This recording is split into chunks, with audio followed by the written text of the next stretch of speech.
Eu, assim, por mim, voltava amanhã.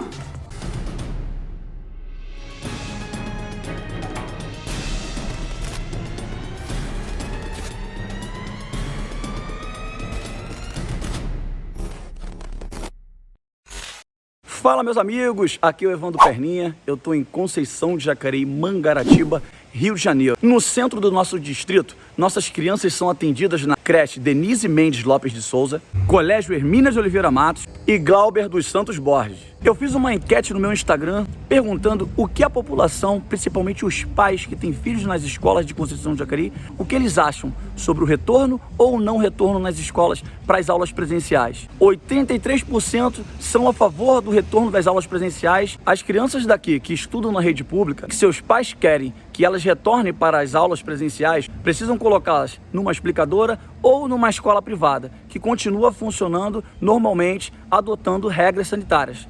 A minha pergunta é, se as escolas particulares conseguem fazer isso, por que a rede pública não pode também criar um programa que atendam essas famílias que na maioria das vezes são as famílias mais pobres, que não têm condições de pagar para que seus filhos vá para uma explicadora ou para uma escola privada que continua funcionando normalmente, claro, com regras sanitárias bem estabelecidas. Agora eu estou aqui na casa da Isa, é uma moradora de Conceição de Jacareí. Ela tem 2 crianças na escola, não é uma só não, são 2 crianças na escola. Isa, como que está sendo, durante essa pandemia, o aprendizado dos seus filhos? Como era antes e como que está agora? Qual é o lado ruim? O que você pode dizer que você passa na prática com os seus filhos? Como é que está? O lado ruim para mim está sendo no momento de ensinar ele, porque eu acabo sendo um caso, eu fazendo atividade para ele, porque eu pego na mãozinha dele para tentar, né, ajudar ele, mas acaba que ele não faz, porque ele não sabe escrever, não sabe ler. Qual a idade dele? Tem 5 anos. Até aqui do lado dele, 5 anos, isso. Né? E tá na parte de alfabetização dele. Isso, tá na parte. Como ele saiu da creche e foi direto para a escola, ele não pegou o tempo, que logo assim que começou as aulas, começou a pandemia. Então não deu tempo de ele pegar a alfabetização. E o outro é a mesma coisa? Como é que tá a situação do outro filho? O outro, São 2? o Guilherme, ele tá com 8 anos, ele já sabe ler, já sabe escrever. Sim. Claro que ele tem algumas dificuldades, né? Mas tem como eu ainda ensinar ele vai lá e faz do jeitinho dele, mas ele faz. Mas o João Vitor tá sendo muito difícil. Todo mundo que quer alguma coisa na vida precisa passar por um professor. Mas viu a importância na prática de um professor na vida dos nossos filhos, né? Como que a gente não consegue substituí-los de maneira alguma? Difícil, né? E você gostaria que a educação de Mangaratiba, a prefeitura, elaborasse um plano onde ela criasse um modelo seguro, o máximo possível seguro, com regras sanitárias, onde o seu filho possa gradativamente voltar às aulas, mesmo que sejam em menos dias, em menos tempo? O que você acha disso? Olha, eu com certeza estou a favor disso, né? Porque não só para mim, mas eu tenho certeza que muitos pais estão tendo dificuldade, né?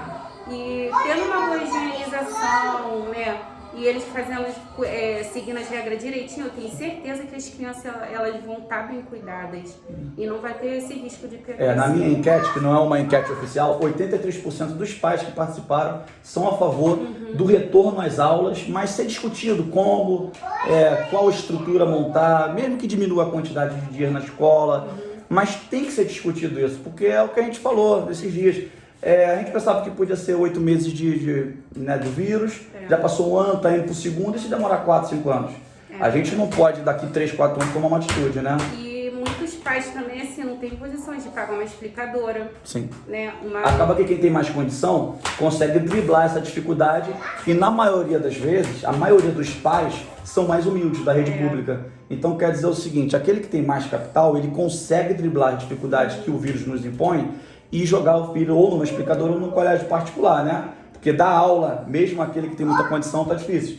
Porque não dá para substituir um professor, né? A rede de ensino. Mas aquele que não tem condição financeira, ele fica único e exclusivamente dependente do poder público se reunir e discutir com os pais para construir um caminho, uma solução, né? É verdade, com certeza. Está prejudicando bastante os seus filhos e tem que ser o mais rápido possível, é isso que você pensa? Eu assim, por mim, voltava amanhã às aulas. O mais rápido O mais possível, rápido né? possível. muitas crianças tinham na escola boa parte da sua alimentação diária. A Lei Federal 13.987, via PENAI, garante ao aluno continuar recebendo a merenda enquanto as escolas estiverem paradas. Um relatório do Banco Mundial apontou que 70% dos estudantes até 10 anos podem não conseguir compreender textos simples. Eu estou aqui agora com a Fernanda. Para quem não conhece, a Fernanda é moradora de Conceição de Jacareí e ela tem um filhinho na escola, né? Ou tinha, né? Pelo menos, o Dom, né? Como que era a vida do Dom na escola? Como que era o dia a dia dele? Como que está sendo prejudicial a ele ou se não está sendo? Está sendo prejudicial em vários sentidos. Primeiramente, né, a criança quando está na escola tem aquela regra de horário, as atividades, tanto física quanto didática, enfim. E não a escola, eu não estou concordando de não estar na escola pelo fato de estar tudo funcionando, claro, com todas as medidas que tem que ser tomado, e a escola a gente pode fazer o mesmo, entendeu? Mesmo que divida 3 vezes na semana para quantidade de aluno, 2 vezes na semana para outra quantidade, a gente vai revezando. E tem crianças que só se alimentam daquela merenda na escola, entendeu? Não é o caso do meu filho, graças a Deus, mas tem criança que precisa disso. E o meu filho está sendo afetado de várias formas. Primeiro, que não tem nada para fazer. Segundo, que ele está tendo ansiedade, está roendo unha, diversas coisas acontecendo, o humor dele está oscilando, enfim. Eu acho que deveria sim a volta da escola com todos os cuidados, com tudo que tem que ser feito, a gente conversar tudo direitinho, professores, pais, pra gente ver como pode ser feito. Só que a criança não poderia estar parada. É assim, Fernanda, na prática o que a gente vê, é claro que toda medida normalmente por detrás dela, o fundamento é algo positivo, é proteger. Mas tem muitas medidas que não faz muito sentido. Exemplo, a gente está filmando aqui agora, gravando com você, e tem um monte de crianças passando na praia. Essas crianças não estão presas em casa como presas. Elas deixaram de ir para a escola e estudar e estão, quem tem amiguinhos perto, estão indo para o quintal brincar. Estão tendo um relacionamento, um convívio social como tinham antes. Sim. Elas voltam para casa e, querendo ou não, se alguém tiver com vírus, uma pode passar para outra. Exatamente. Da mesma forma, a diferença é que as crianças não estão estudando e estão sendo prejudicadas perdendo o ano letivo. Exatamente. E assim, eu ressalto também que muitas escolas particulares estão funcionando normalmente. Aí eu te pergunto, e o pai e a mãe que não tem condição de colocar uma criança na escola particular ou numa explicadora, faz o quê? É isso aí, exatamente, porque foi o que o Perninha tá falando. Se tivesse dentro de casa todo mundo, beleza, mas não tá. Tá tendo contato normalmente com todo mundo. Então, se tá tendo contato, por que não dar volta às aulas? E se a escola particular está funcionando, desde que tenham regras sanitárias muito bem estabelecidas, igual você citou, estava conversando antes, se uma turma tem 30 alunos, que coloque 10 alunos num dia bem espalhadinho, 10 alunos na terça, 10 alunos na quarta, enfim, é importante a gente chamar todo mundo para discussão, porque tem muita coisa funcionando e eu sou a favor de que as coisas funcionem, porque já basta o vírus e fora todas as medidas que têm um efeito colateral muito ruim para a população. As crianças estão o quê? Os pais estão vendo que o filho estava aprendendo, a filha estava aprendendo a ler e desaprendeu o pouco que estava Total. O pouco que aprendeu, não é verdade? Se você não tiver como colocar numa explicadora ou você não tiver uma paciência, porque engloba até isso, a gente fica nessa situação, a gente fica até sem paciência em casa para poder conseguir fazer a criança ficar parada ali e estudar. Se não tiver isso, acabou. E assim, sem a escola, o pai e a mãe que saía para estudar e contava de repente com a avó, ou com tia ou uma tia, ou alguém de confiança para buscar determinado horário, já não tem. A criança de manhã já tem que ter alguém tomando conta. O horário que ela estava na escola, que só iria sair 1h da tarde que seja. Então assim, teve todo um transtorno que o vírus traz, né, além das mortes e tudo, mas tem muitas coisas que dá para serem feitas para a gente fazer com que as crianças não sejam tão prejudicadas. Regras sanitárias muito bem estabelecidas, não precisa ser todos os dias, até porque não dá para viver normal no meio de uma pandemia, mas dá para criar algum plano junto com os pais, os professores, toda a educação, aonde a gente consiga atender essas crianças. Exemplo, tem pais que têm condição, está colocando no mínimo numa explicadora. Sim. Por que a escola não pode fazer esse trabalho, por exemplo, como se fosse a explicadora, mas só que alguém profissionalmente capacitado? Exatamente. E outra coisa, os pais jamais vão ter a maestria, a competência, o preparo, a paciência. E outra coisa, ser professor, professora, é dom. Com certeza. Não adianta que nós não vamos conseguir substituí-los, e sem contar toda a rede de educação e tudo aquilo que envolve o convívio social do aluno. A gente sabe da pandemia, é sério, a gente não está aqui falando que isso não existe, pelo contrário, é muito sério. As nossas crianças estão deixando de lembrar o pouco que sabiam, desaprendendo, e a gente precisa chamar todo mundo para essa discussão, para elaborar um plano que dê, não para atender como era antes, mas que dê um mínimo de assistência para as crianças. A gente tem que se adaptar à pandemia, como todo mundo. A escola particular, E se como ele durar já falou, 4 não se anos, por adaptou. exemplo? A gente tem que se adaptar. Se durar 4 anos, as crianças vão se atrasar 4 anos, e como é que vai ficar a economia no futuro? É preciso discutir. A gente pode complicado. concordar, né, Fernanda? A gente pode discordar, mas a única coisa que a gente não pode é deixar de discutir esse assunto tão importante. Segundo a Unicef, 463 milhões de crianças no mundo não têm acesso à aula remota. 58% dos lares no Brasil não têm acesso à internet. Como é que está sendo a vida do seu filho depois dessa pandemia? Não acabou, né? Mas durante essa pandemia, como era antes, como é agora, e como isso não só está afetando o seu filho, como também a sua vida. Cara, as crianças estão sem aquela rotina, né, da escola, aquela atenção do professor. Isso está caindo na nossa conta agora, né? É a gente que tem que virar professor dos caras. Isso aí não tá, a gente não tem um preparo para isso. Eu não tenho um conhecimento pedagógico para pegar uma criança de 5 anos e virar o professor dela de repente, né? Eu vejo a minha dificuldade como pai e vejo que eu também não estou conseguindo ajudar a criança que está dependendo de mim nesse momento, então eu não estou preparado para isso. Sim. E aí eu fico pensando, pô, será que de repente a gente não podia estar tendo um apoio, não, sei lá, passar por um cursinho ou coisa parecida, ou começar a pensar em realmente, pô, ver a necessidade dessas crianças estarem dentro de uma sala de aula como profissional. Eu pergunto pro meu filho, e a escola? Vamos voltar para a escola? O cara já está falando não. Eu estou preocupado com isso. Eu quero entender por que esse não, entendeu? Tem que passar de novo por uma adaptação, né? Gente, saiu da rotina da criança, aquela coisa que é fundamental na vida dela, nesse início de vida. Tem 5 anos, cara. Entendeu? Então aquela coisa de estar junto de outras crianças, de ter aquele tempo que está fora da casa, fora do convívio da casa, né? Longe dos pais, convivendo com pessoas diferentes. Isso aí não tem mais. A saúde mental é prejudicada também. Exatamente. Não é só alfabetizar. Não é só alfabetizar. Eu penso que a rotina escolar sempre fez parte da vida da história, né? Da nossa história de educação. E aí, de repente, você pega uma criança com 5 anos de idade que fez lá a iniciação, pô, ficou esperando aquele momento, né, de dar aquele passo, de ir para uma escola legal. Agora eu estou na escola grande, né? Agora eu sou da escola grande.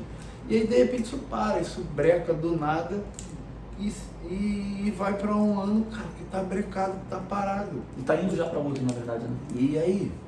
Então, a gente pode pensar de maneira diferente, a gente pode elencar pontos mais importantes que para mim são uns, de repente para você são outros, alguns são inclusive parecidos, outros que estão assistindo aqui no meu canal Evandro Perninha no YouTube, aqui na rede do Instagram, podem também pensar algumas coisas iguais a gente e outras diferentes, mas é o que eu sempre digo, o que a gente não pode é deixar de chamar a sociedade, a prefeitura para esse debate e elaborar um plano que a gente consiga atender as crianças. Conversar bastante, ver com muita seriedade isso aí, entendeu? Porque eu sinto que a molecada falo pelos meus filhos, eu sinto que está fazendo falta na vida deles, entendeu? E depois vai fazer mais ainda, né? É claro. São anos perdidos. E aí? É o que você acabou de falar, e se durar 2 anos, poxa, se durar 3, E não tem previsão. Não, e eu acho que o meu medo é que isso é irreversível, mano. O cara tá com 5 anos.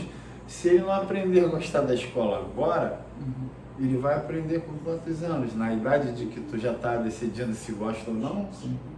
Isso é que me preocupa, entendeu? Isso, quem muda isso na história da criança é a escola, é o professor. Então você é a favor de que as autoridades do nosso município, junto com os pais, todo o segmento da educação, discutam um plano onde a gente possa apresentar da maneira mais segura possível com regras sanitárias, que sejam menos dias de aula, que sejam menos crianças na sala e que divida isso durante tais dias, ou que se use inclusive a quadra de esporte de Conceição de Jacareí, que é um lugar grande e aberto. O que a gente não pode, minha opinião, e eu estou sentindo que o seu raciocínio é muito parecido, a gente não pode deixar de discutir essa coisa tão importante, que vem prejudicando muitas nossas crianças. E se a gente não fizer nada, porque não vão ser as crianças que vão sentar para discutir, elas são indefesas, elas estão aqui para seguir as orientações e as nossas determinações. Está na idade de aprender, de ver. Eu acho que a questão do divisor de água na vida da criança, cara, é a fase que ela vai para a escola, que ela vai... O aprendizado, tá o novo. É o começo, poxa. A gente está começando a privar as crianças do começo. E o que me preocupa? Você vai pegar essa criança lá na frente, você não vai conseguir trabalhar a criança gostar da escola. É igual um jogador de futebol, né, Fabiano? Existe a base, né? Exatamente. Se você não E outra coisa, o jogador de futebol, ele não explode com 30 anos de idade, cara. É verdade. Ele explode com 17. Até o passe é diferente se o cara Aí não tiver você feito a pega base. uma criança que está na fase de quê? De ser introduzida lá na vida para explodir. E não passou por esse E processo. aí, cara... Foi passada, forçada E aí? por apostila. É claro que a gente não está aqui, Fabiano, questionando o que está sendo feito. A gente está questionando o que pode ser feito também, né? Porque com certeza o pessoal da educação está levando trabalho para casa. Inclusive a gente também tem que levar em conta, que é muito importante isso aqui que eu vou falar, duas coisas. Muitas crianças se alimentavam da escola, da merenda da escola. E qualquer plano que venha a ser executado pela prefeitura, nesse retorno que seja gradativo das aulas, com regras sanitárias, repito, a gente também tem que levar em conta a saúde dos profissionais que vão estar dando aula. Eles não podem ser obrigados a retornar, isso é uma opinião minha, a retornar para dar aula. Eles precisam, eu quero sim retornar. Tem muito professor que falou comigo, eu quero dar aula de novo, eu estou sentindo falta dos alunos. Então isso não pode ser obrigatório. Eu parto do princípio que nós somos livres e que nós podemos optar ou não. Tem que ser facultativo. O professor que quiser retornar para essa aula gradativa, esse plano de educação que olha para nossas crianças, ele não pode ser obrigado, porque a vida de um professor, de qualquer outro profissional de educação, não está aqui em discussão. É muito importante vacinar, inclusive, o segmento da educação, imunizá-los. E enquanto essa imunização não acontece, minha opinião é que nenhum funcionário da educação pode ser obrigado a aderir a esse plano. Tem que ser facultativo, mas pelo que eu senti, conversando com professores, eles querem voltar. Eu também acho que é por aí, os caras querem voltar, pô. Não dá. Você imagina, cara, você, professor, ter que ficar pegando o seu plano de aula e dando para um pai ou para uma mãe e falar, pô, agora faz... Entrega tal dia. Você tá me entendendo? Não é o processo. É óbvio que esse profissional tá vendo que não é o modus operandi, está errado. Sim. Não pode ser assim. Sim. Eu tenho certeza, eu falo como pai, mas tentando ter uma visão próxima do conhecimento profissional. O cara quer estar ali. Que é o que eu digo, né, Fabiano? A profissão de professor, além de, claro, tem várias profissões importantes, mas todo mundo passa por ele, quem quer ser alguém na vida. O professor, além de preparo técnico, preparo psicológico, você tem que ter dom e vocação. Claro, poxa. E não dá para substituir isso pelo pai e a mãe mais dedicado que for, mas ele não tem uma coisa chamada dom e vocação. A gente já encontramos estudantes que sofrem com algum tipo de ansiedade ou depressão por falta do convívio social e interação entre os amigos de escola. Atualmente, todos os alunos se encontram fazendo apostilas em casa e somente passaria a ter aula presencial os alunos que o responsável assim solicitasse. Na prática, quem quer permanecer estudando em casa, continuaria, e quem quer aula presencial passaria a ser assistido pelo poder público municipal. Que possamos construir um caminho, um modelo, um plano que proteja a vida, mas não tire da criança o direito que ela tem à educação. Conclamo os pais a discutirem sobre o tema para que nossas autoridades ouçam e analisem tais possibilidades, pois assim como no pátio das escolas, não podemos aceitar também fora dela esse silêncio que chega a ser ensurdecedor.